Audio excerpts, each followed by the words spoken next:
Welcome into Seahawks Today by Chat Sports. I'm Meghan Payton.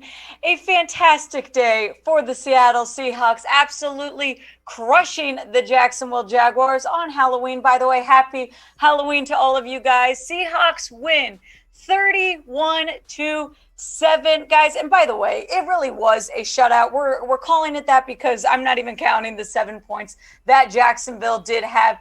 The Seahawks looked really good today. We're going to get into all of the takeaways that we have so far, but honestly, I was impressed with the offense. Geno Smith did great. DK, Tyler Lockett, the defense looked fantastic. Quandre Diggs, Bobby Wagner, Jamal Adams even looked good.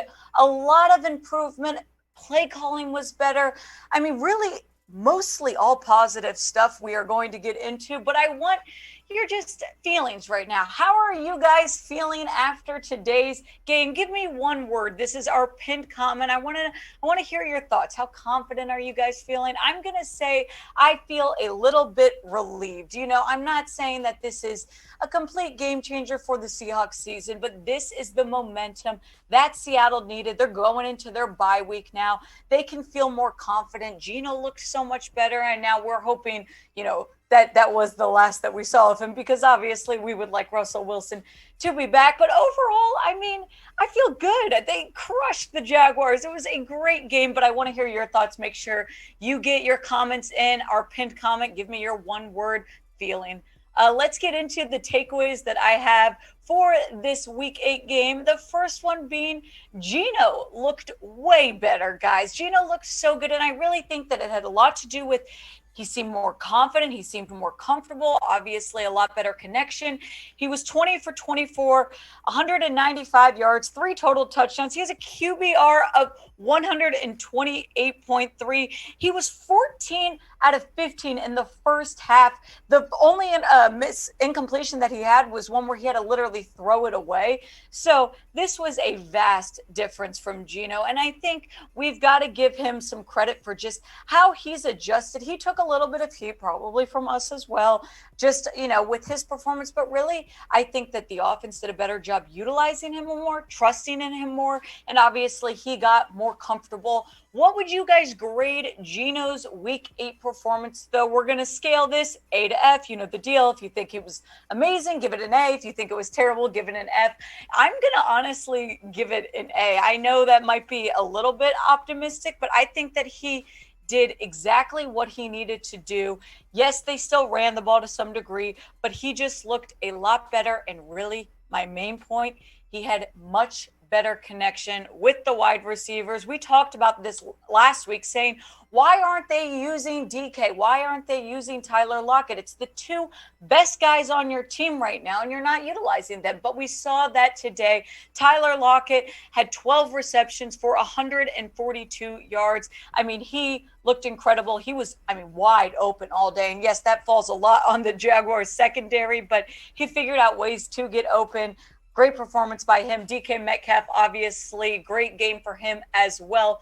43 yards, 2 touchdowns. I mean, the dynamic duo was back. It felt like, they were using the guys that they had, and I just felt a lot better about what was happening in the offense, which does lead me to my next point on today's takeaways, which is it was a strong showing from Ethan Posick, who started at center. That's another area that we saw a lot of improvement from. Now, if you don't remember, Ethan Posick is now coming in for Kyle Fuller. Kyle Fuller got benched, and they decided to go with Ethan Posick. I think it was a good decision. I think he had a lot of strong plays. I think that this offensive line group just looked a lot better, and Ethan Posick made a good amount of decision making. Like, he had some smart decisions. If you remember, he snapped the ball when he noticed the Jags were offsides. Then he knew free play. All right, we'll go for it. I mean, it ended interception, but obviously it's free play that gets called back. Those are just the little things that separate you. Those little details mean a lot. So I feel good about that move. I overall feel good about what's happening with this offense right now. And this all happened while Russell Wilson was gone. So we can be excited in Seattle right now. And another thing you guys should be excited about is this promo that I'm going to tell you about. It's BetUS. They are offering an amazing deal. It's the best sports book. If you guys are betting at all, I highly recommend checking out BetUS. Go to chatsports.com/bet. Use promo code Seahawks125.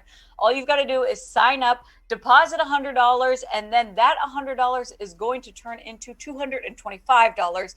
Crazy. It's 125% deposit bonus. So seriously, if you're going to bet, might as well get some free money out of this. And if you are new to BetUS, hey, want more? Seahawks jersey for free is another part of this deal. You can get a Russell Wilson jersey. You could also get a DK Metcalf jersey. A couple different options here. Rep your Seahawks fans. Go through those same steps where you sign up, deposit the money. It turns into $225, and then show us proof. Go email us at jersey@chatsports.com. Show us that you did this, and you are going to get a free jersey. But I will warn you, these jerseys are going out quick. So get your sign up now. Get it in quick so you don't miss out on this jersey deal. Next takeaway I have for you guys is, again, talking about the offense. I know a lot of you have complained in the past with offensive coordinator Shane Waldron, but it is time to give him credit, and I think he deserves it. I say the play calling was way better today. We saw it a lot with just the way that they utilized the receivers. I think a part of it had to do with maybe them not trusting Geno Smith. Well, whatever it was, they ended up using their best guys in DK Metcalf and Tyler Lockett. We saw a lot of Freddie Swain today, too. And, he did pretty well, too. So I just think that Shane Waldron took a better approach. They had some cool trick plays in there, and it felt a lot smoother. It felt like everyone was connecting a little bit more. I'd like to see this continue even when Russell's back, because I do think that they were lacking in that even when Russell was around. So improvement on the play calling, that's for sure. Geno's looking better. Ethan Posick looks good, and a lot of other things that we will touch on some of them. But if you aren't subscribed right now, make sure that you are, because this is not the end of the celebration. We are going to be talking Seahawks all week long. Trade deadline's coming up November 2nd. We will have the updates on all of that. So make sure you are subscribed so you do not miss out on any Seahawks update.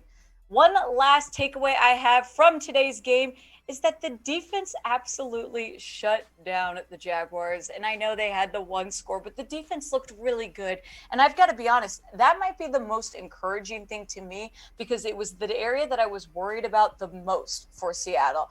Quandre Diggs with the interception, he looked great. I mean, he's a guy that I think I'm most excited about on the Seahawks defense. We've talked about him. We've compared him to Jamal Adams a bit, and I'd say yes, Quandre Diggs is probably a better player. He had 3 tackles, 2 pass breakups, 1 interceptions. Overall, just was an impressive player. That's the best way to say it. And I'd say also, the Seahawks did a great job at getting pressure on Trevor Lawrence. And that was an area, again, that I felt like they were struggling, especially last week against New Orleans. They weren't getting a lot of pressure on Jameis, but they did it with Trevor Lawrence. Now, I know that some of you might be saying, hey, it's the Jaguars, it's a lot easier, but we've got to give credit where credit's due. Kerry Hyder, I think, had a really good game. Poona Ford, Al Woods. I mean, these guys are stepping up. I think something changed in practice this week where Pete Carroll, Ken Norton Jr., they came together and they fixed some areas of weakness. Now, Ryan Neal, another guy that we've all, I feel like, been a pretty big fan of this season. He, to me, is just so fun to watch. 4 tackles, 1 tackle for loss. He had that great sack earlier on in the game. And hey, for someone that we talk a lot about and sometimes negative, Jamal Adams played pretty good today. They blitzed him a lot, and I think we've said it before, that's where he's utilized best. He had 10 tackles today. Impressed with Jamal Adams. Very impressed, as always, with Bobby Wagner. He had 14 tackles and just a good game. A good game by the defense, a great game by the offense. Overall, just a really much improved performance. And it'll be, time will tell how much the Seahawks are improving. We do have to at least somewhat recognize that, yes, this is the Jacksonville Jaguars. Yes, they've only won 1 game. And so, but it doesn't matter. At the end of the day, it's an NFL team. So yes, I agree. There is something to be said about you're playing against one of the worst teams in the league. But I'd say that the Seahawks beat the Jaguars. The Jaguars did not lose the game. The Seahawks actually beat them. It was not a situation where, the Seahawks played bad and the Jaguars played worse. I really think Seattle improved. Be enough to, make it in this competitive NFC West? I don't know, but my hope isn't gone right now. Cardinals obviously sitting at 7-1. Rams are at 7-1. 49ers at 3-4. Yes, Seahawks are still last at 3-5. So let's be realistic. They are going to have to win a lot of games, and they're not going to have much wiggle room for mistakes, but it is possible. Russell hopefully back after the bye, taking on the Packers. Packers right now, they are the number 1 seed. If the playoff were to happen today, this is what it would look like. So Packers would take the number 1 spot, Cardinals number 2, Bucks number 3, Cowboys number 4. Then we look at wild card right now. The Rams, this is how competitive it is. Right now, the number 5 wild card spot is a team that's 7-1. Saints be at number 6, 5-2, and the Vikings at number 7, 3-3. So I think the Seahawks absolutely can get a wild card spot. I do not think that that's out of the question.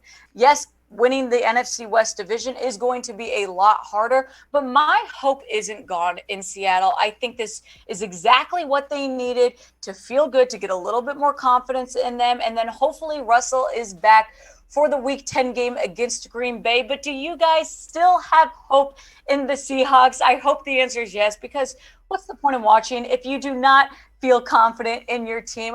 Guys, it's still somewhat early on. I think that there's a lot that can change. We've seen teams start off really strong and then fall apart, and then they don't even make the playoffs. So I'm not saying that's going to happen with every team in the NFC. That's ridiculous. But I do think that the Seahawks will come up, and I think that they could easily clinch a wild card spot. Let me know, though, your guys' thoughts. If you still have hope in the Seahawks, type Y for yes. And if you're saying you're giving up on the season, doesn't matter how many more games they win, they are going to lose. Type N for no, but let's be positive, guys. Seahawks won. It's Halloween. They crushed the Jaguars. It's a good day. Make sure you stay tuned for more Seahawks updates this week.